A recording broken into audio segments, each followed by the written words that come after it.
Hello, welcome to Miniature Realms. My name's Stuart.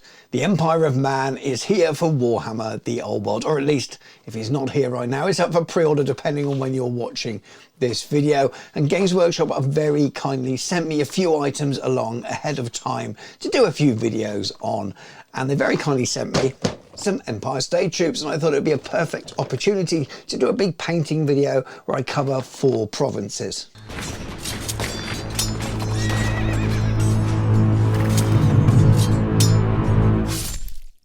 4 provinces in one video could get large and unwieldy, so it won't be 4 times the length of my normal painting tutorials. In fact, many areas like the skin will be the same recipe across all 4 figures, so there's going to be a way I can condense it down and speed things up a little bit. And why 4? Well, I've already covered the city-state of Nuln, which is one of the armies of infamy. For my own personal project, I did a painting tutorial on a Nuln handgun not all that long ago. Last year at some point, maybe even more than a year ago, I covered Talabheim as well, and that's relatively useful. There's some recipes for red and white in there. And then in your current handbook or your arcane journal, there are 4 main provinces covered. These are the main ones in the new lore, and I will be covering them in this video. This is the new old Empire State plastic. Some people prefer the previous ones to these. I really like both, actually. I'd love to get hold of some of the previous ones as well. But I thought I'd have a really short look in the box for those of you who are new to Warhammer the Old World and haven't experienced these in 7th and 8th edition.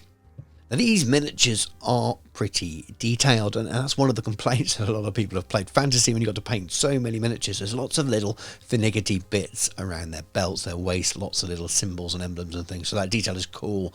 But on the positive side, they are almost single piece apart from their arms and heads, so you're not sticking any legs to waists, anything like that. So you've got their torsos and legs all joined together, so that's good. You get those bits cleaned up, stuck on the bases relatively quickly, and then you decide what build you do, be that halberdiers, be that swordsmen with your shields, be that spears, etc, etc. There is a nice decal sheet, and this is new. This is different to the one that you can purchase, but I thought I'd zoom in and show this as well.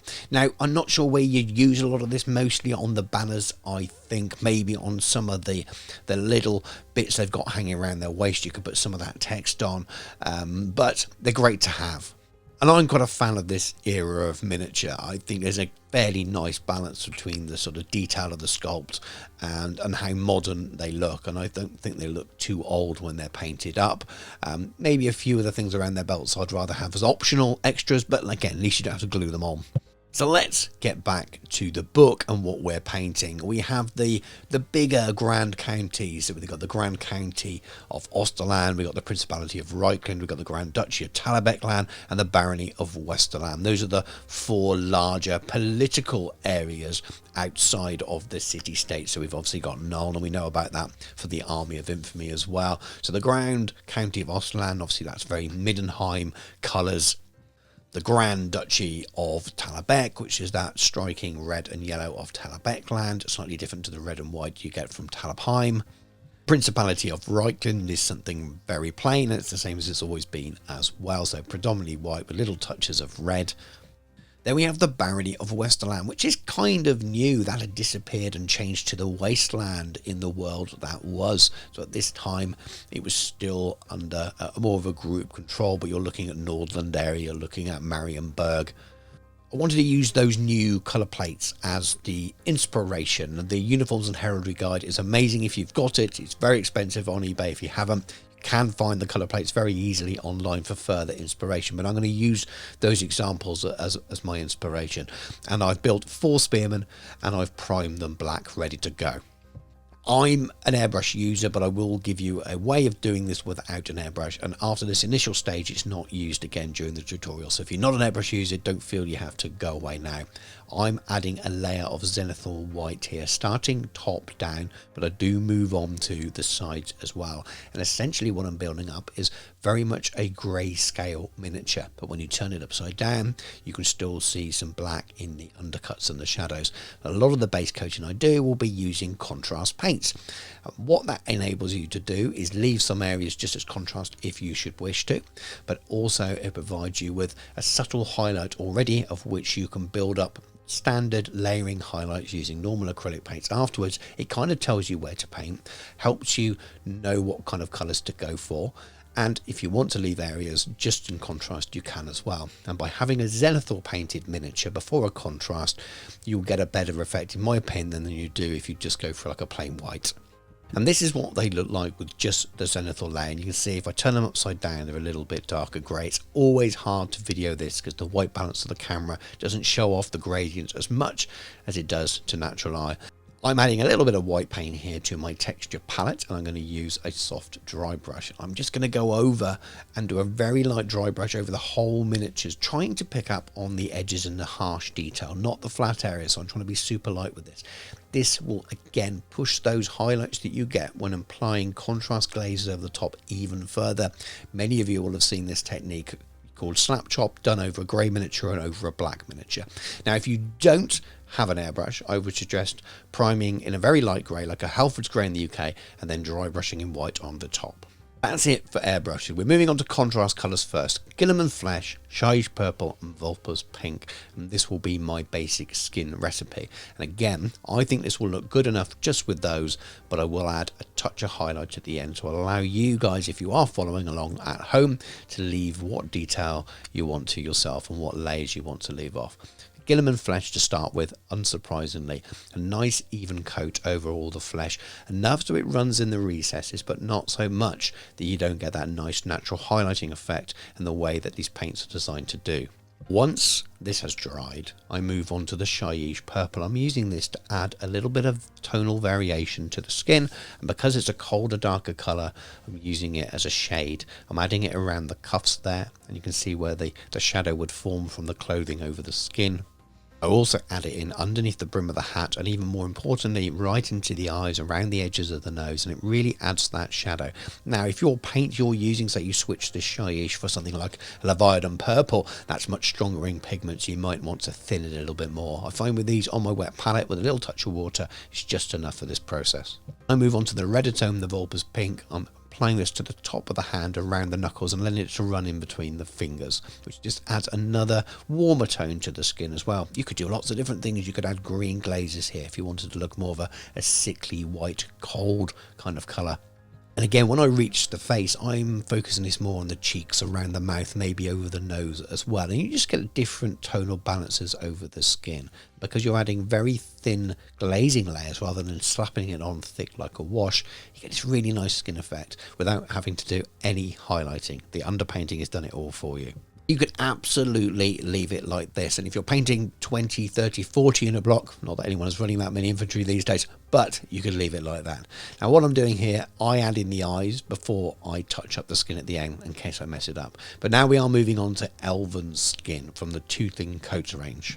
And if you're a Citadel Paints user, that's something like Kislev Flesh. In fact, on the Transatlantic Games website, you can find a conversion for all Two Thin Coats paints over to Citadel, and they are very close matches indeed, so it's well worth checking them out. I'm not going to do every conversion through this tutorial, but do check it out for yourself. But what I'm doing here is just adding it to the tip of the nose, the very tops of the cheekbones, the knuckles, that kind of thing, just bringing it back up, making it pop a little bit more, and this is very much an optional thing. This contrast apothecary white. Two of these miniatures have quite a lot of white on their uniform, so I'm going in with this area first and I'm glazing it over what is already a relatively white miniature. What this does is it catches any of the areas that are a little bit too bright and runs into those recesses, shading it, and it'll also act as a bit of a glaze, toning down any of those brush marks from the dry brushing stage as well. Now, it doesn't matter which quarters you use on quartered uniforms. There's no kind of set uniform with the Empire in any period as far as I can tell. They have colours, but there's no right quarter is always red, left quarter is always white, that kind of thing. There's a real mix. If you look at the artwork, it's mixed across units as well.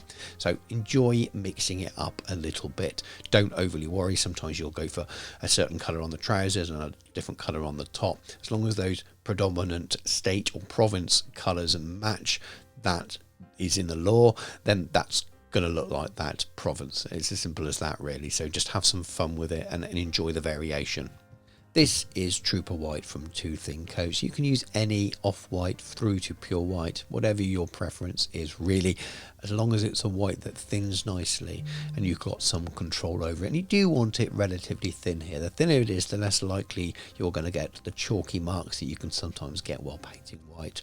You've got a nice white miniature here already. The apothecary white will grey it in places. So what I'm doing here really is just trying to lighten those areas where the light is hitting, or should hit, that now look a little bit grey because of that apothecary white glaze that we put over it. You could just leave it at that, and when you've got all the other colours it would look fine, but this is just going back and making it pop a little bit. You're still leaving it all in the recesses. You definitely don't want to go too far here, so sometimes it's just little fine line highlights where the detail of the miniature is popping up. This is another Two Thin Coats triad, but I'm replacing the shade with Celestian Blue contrast, but then we have Witching Hour Blue and Leviathan Blue. And that's going to be my recipe for the Grand Osterland County, or the Middenheim really colours that you're after. And I'm going to try now and stick to one state at a time for the main uniform colours, and then we'll converge back to all the miniatures being done in one go again when it's things they share, like we did with the skin. I showed you one example, but of course I'd painted all 4 miniatures using the same method, and I painted 2 of the miniatures using that white method. You just don't need to see it repeated again and again. So I'm adding the paint to the opposite corners that I chose for the white on this miniature, and with blue contrast paints I tend to find that they're a little bit harder to use than some other colours. Reds seem to be really bold and easy to use. Blues sometimes can be a little bit streaky, and I'm guessing that's just the way the blue pigment works. I'm not sciencey when it comes to painting, so I'm making sure that I'm trying to keep an even flow to it, moving it around on the miniature with my brush, allowing it to be smooth and not pull. So taking the time to have the right amount of paint when you're adding contrast, not too thin or not too thick either, and you can play around with it. Eventually, if you push all of the paint into the recesses where you want it and double check again, you end up with a nice smooth finish. When it's time to highlight, we're returning to that mid-tone and the top tone. And on the mid-tone first, I really am just going back to those higher areas, covering around 70 to 80% of what I've already done with the contrast paint, which has run into the recesses nicely, given me some shadow, but also shown where I should be adding this layer of blue. And that's one of the beauties of using contrast as a base layer. Just rather than giving a really flat layer, it's giving you an idea of where you should add your contrast paint.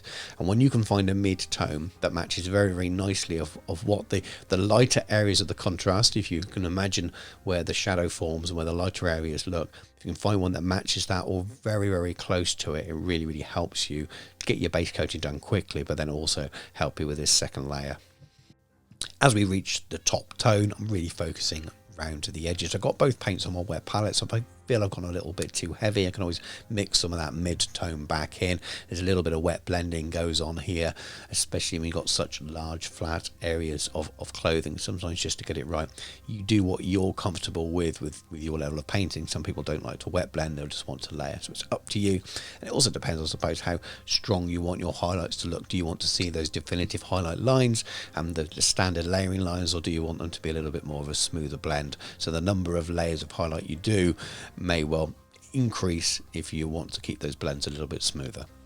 So this is Contrast Blood Angels Red. We've got the base white and blue down for the Grand County of Osterland or Middenheim. Now we're on to Reichland, the other miniature that we used white for, and there's very little to pick out here because it's just those little touches of red with a pure white uniform. So in the example given in the Arcane Journal, the hat's red, and I thought what a fun thing to pick out and easy to do as well. And it's going to be really striking and stand out against the feather, but then also the rest of the uniform as well. Same principles apply as with the blue. You want to make sure that it's a nice even layer, not too streaky, allowing it to get into all those recesses, but and not so thick that it doesn't pull away from the top as well. Picked up a few little extra details as well, some tassels, little bands and little ties and things like that, just as red focus points, but making sure you're trying to keep the red paint off that nice white uniform that you've pretty much finished. Then we have Two Thin Coats, again, Sanguine Scarlet, Demon Red. The Citadel Reds are excellent as well, so if you use those, you'll find the colour matches for those are super simple. Very similar to the blue, going in with that mid-tone and filling in on those lighter looking areas that the contrast paint has left. And the same again when it comes to that top highlight, just thinner lines around the edges, painting them in so that they blend in nicely with the previous red tones, being that the contrast or the mid-tone. Using the example for the book again, the shield was black, so I'm going to use Contrast to Black Legion because we've got a white looking shield at the moment. And Contrast Black Legion is quite heavy in pigment, so it gives you quite an even black base coat. And I just like contrast paints of this viscosity. They're really easy to control, and it makes base coating a lot quicker, in my opinion, than using a standard black paint, which needs to be thinned in a certain way to get a nice smooth texture. This is pretty much right for doing this base coat out of the pot. It's not the same with all contrast colours, but for blacks it's great. I'm using Death Reaper and Dungeon Stone Grey here as the highlights on that shield. So we're looking again at a mid-tone and a highlight from a black triad. So we're missing out the black because we use the contrast paint. I'm just highlighting just slightly around the edges for using that top highlight, really just around the edges of the shield and blending in slightly to that mid-tone. As we move on to the Grand Duchy of Talabek, quartered scheme again if you should wish, definitely a lot of red to go with the yellow as well, but I'll be using exactly the same recipe for the red as I did for Reichland, so I won't be repeating that process in detail. But needless to say, pick the areas of the miniature that you want to be red, complete them through to the highlight stage, and then you can get down to the yellow. For the yellow, I'm base coating with Contrast Nazdrag Yellow. Loads of yellows in the range. The next one up would work as well, but I really want that nice sort of rich ochre colour yellow, and this provides that in the recesses really nicely. Same principles again, trying to get as even a coat as you possibly can, especially on flat areas like here on the shield. But in this instance, pretty much everything that's not red and not armour or boots or leather is going to end up yellow. Two thin coats again, and this is Dark Sun Yellow, Skulker Yellow and Yellow Flame, and I'm actually using the full triad here. I'm not using the contrast to replace the base layer. The base layer here is very similar to the contrast, but because it's so rich and ochre in the recesses, I feel I need this just to balance out those base layers. Again, up to you. If you wanted a quicker method, go for a slightly lighter contrast paint and allow the white to do its trick more, but I wanted this really rich ochre yellow. Keeping my paint relatively thin, I've base coated around 70% of the miniature on top of that contrast and leaving all those really dark bits in the recesses, and then we just slowly start to move up through the different levels. So I've got them all on the white palette as usual next to each other if I want to do a bit of a blend in between, and I just slowly build them up, forcing my way towards the higher points, the edges of the shield, the tops of the folds of clothing, and slowly layering up those yellows until they get brighter and brighter. And as we get to that top yellow, the lines get a lot smaller, so we're going around the top of the edge of the shield, adding a few thin highlight lines to the tops of shoulders, to the tops of the cuffs and that kind of thing, just to really make it pop and stand out. With the Barony of Westerland, again I'm returning to colours I've already used for the most part, so the same yellow recipe again and the same blue recipe that we used on the Grand County of Osterland. As it stands, I think the colours you could choose here will vary greatly. I'm again using the inspiration from the Arcane Journal, but you can look at old Nordland colours, you can look at Marienburg colours and just go with those, and it feels like the Grand County of Westerland at the moment in its description. It's kind of a big mashup of those, and there's good examples in the main rulebook and the Forces of Fantasy of the blue and yellow army painted there, which I believe is this faction. This is Contrast, Achelian Green, and then two thin coats, Cursed Blue and Raygun Glow. And I really like the sea green shield that's displayed on the colour plate in the Arcane Journal. Now in the Forces of Fantasy and in the big rulebook, the Nordland or the Marienburg style army that's there uses the same blue that's on the uniform on their shields and their flags, that kind of thing. So I'm guessing that maybe this sea green is more to do with the whole grand idea of Westerland rather than those more individual smaller states within it. I'm not sure, but I thought it'd be fun to add that shield onto the back of this miniature here. So you can do what you want, but it's just giving you a different example and matches what's in that Arcane Journal.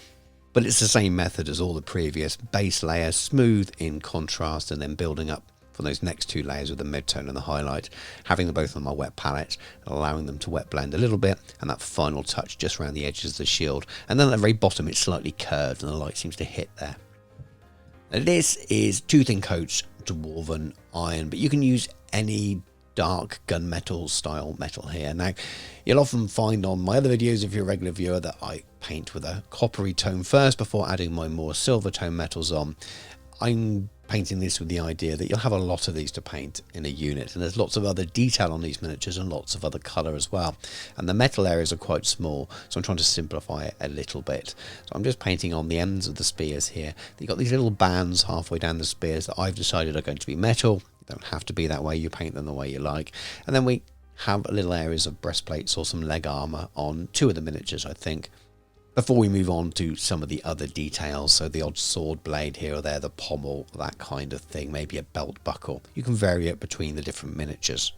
This is Game Silver from Vallejo. I really like this very bright silver. I use it in a lot of my videos. It works fine on the regular brush as well as the airbrush, and I'm just using it as a little top highlight. It's thin enough that you can feather and blend it out without really having to thin too much, but most of the time here I'm just doing the odd little edge highlight where the light would hit the most. We will add a bit of a wash later on, but I like to do it in reverse, and I'll come back to that later. Essentially, you're just going along all 4 miniatures here, picking out any areas you've painted in that darker iron colour, and at the top, just a little edge highlight here or there where the light would hit the most. For the spear shafts, we've gone for Gizmo Fur, Manticore Ochre and Cerberus Brown, again from 2 thin coats. I like painted in triads. It makes your colour choices nice and easy, and in most cases the triads that the manufacturer choose for you work together. There's the odd outlier and things that I feel don't make sense, and sometimes you don't need all 3 stages either, but these are pretty good, and it gives you 3 colours to use without having to give it too much thought. Unsurprisingly, like all the other stages of the miniature here, we want a nice smooth base layer with the darkest tone, and we're not using a contrast as the base layer for this part of the miniature. We're applying the mid-tone to the top half of the spear in most cases, and they're hexagonal, I believe, so it kind of helps you choose where to put your brush in those areas because you've got those slightly defined lines, which really helps. By the time you get to that top highlight, I'm actually using those little lines just to run the edge of my brush along and just give it almost a fine edge highlight there. It's very subtle, but it's just enough by the time you see the other 2 tones on the spear as well. That's all that's really needed. Now for a bit of Skeleton Horde from Citadel Contrast as well, and we're using that in a couple of places here. Quite a few of the miniatures have skulls, so I'm painting them in this colour, making sure that I really get it into the recesses around the eye holes, that kind of thing, but allowing it to run away from the tops because it will mean less highlighting if any is needed at all.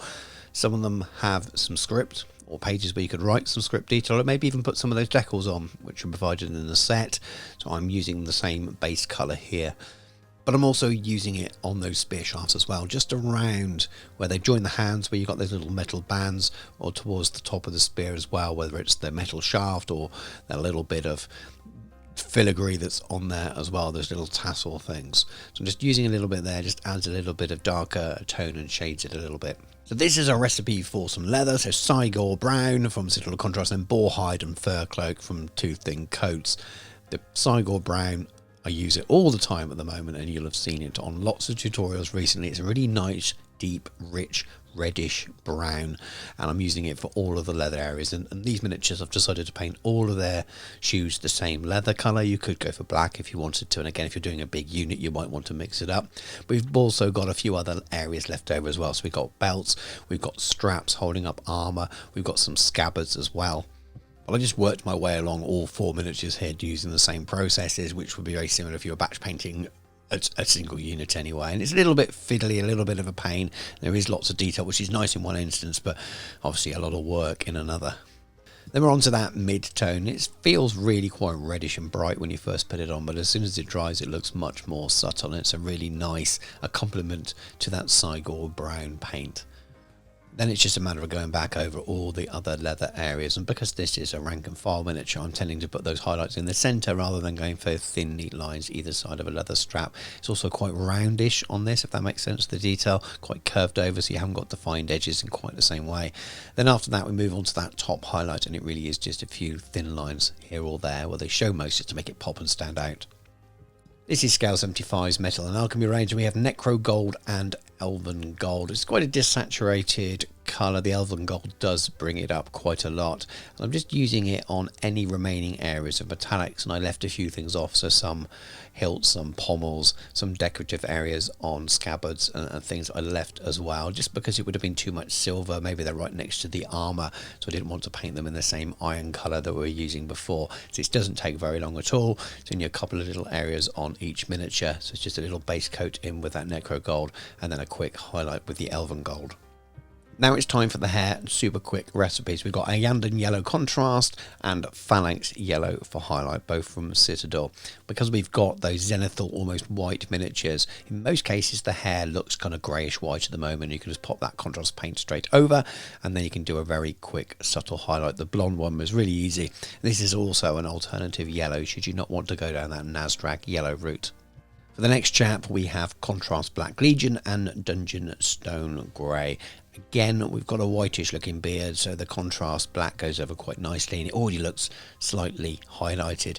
And with all of these methods for the hair and beards, you could just use contrast paints. It's such a small area and the detail is usually there that they work quite nicely, but I'm just adding a few little line highlights here of the grey really to make it stand out. For this chap, I've got Charcaradon Grey and White Scar, and his little moustache had been covered by flesh paint a little bit, so it just helped brighten it up to use a grey base and just do a few little white highlights to make his greying white moustache stand out a little bit more. For the final guy, we've got Contrast Gryph-hound Orange with a highlight of Satyr Brown. Pretty much the same as all the rest. Nice bright orange colour over that what is almost white grey hair we've got there, and it looks great as it is, but I just want to make it pop a little bit more by adding in some of the highlights of the two thin coats Satyr Brown.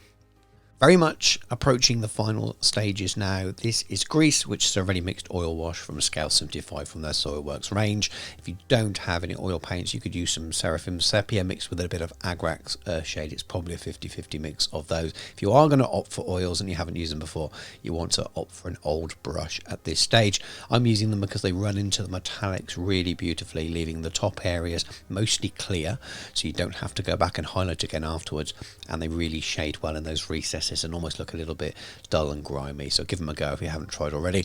I'm allowing myself to put a little bit on certain other areas as well, not just metallics. So we have the shields, so sometimes just a little bit of the detail on the shield, allowing it to run in there, even on some of the skulls as well, so they look a little bit more dull and grimy.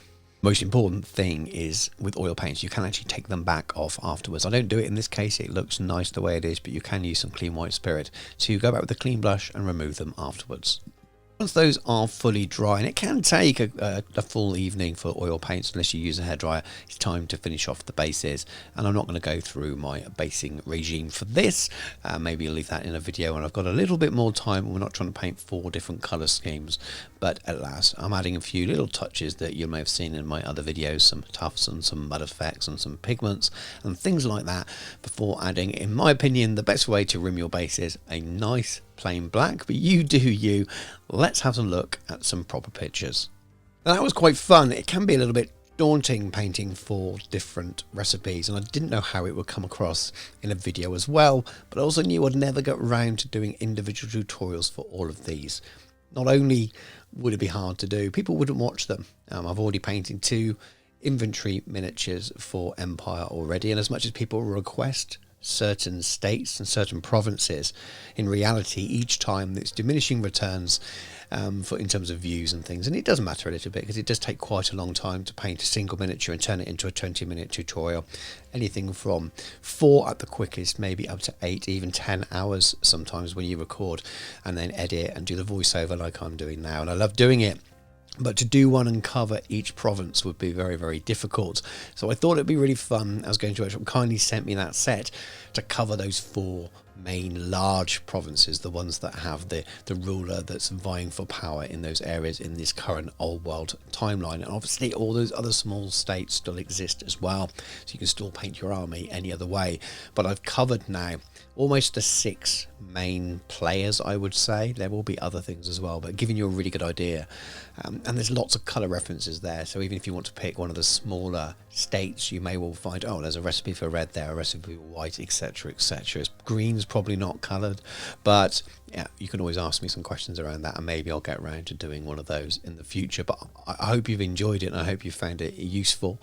These are not display standard, they are decent level tabletop standard, and I tried to make the uniforms pop and stand out, so there's a certain style to the colour of those, but also lots of ways of saving time as well. And hopefully after watching this, if there might be some techniques and things you haven't tried already that you might now want to give a go.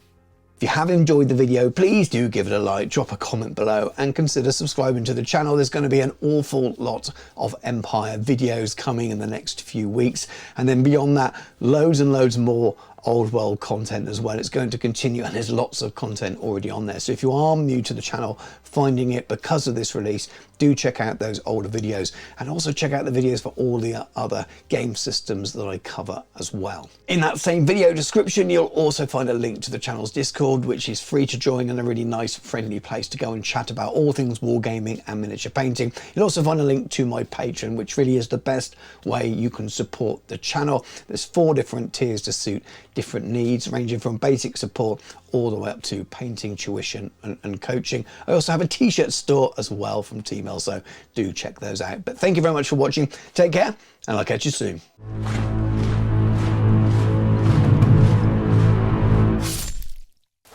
How very dare he!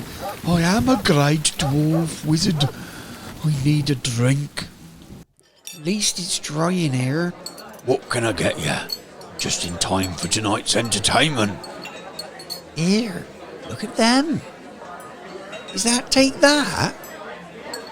You don't get no famous types in here. But come along, Manly. This is not my kind of place. Excuse me, ever so sorry.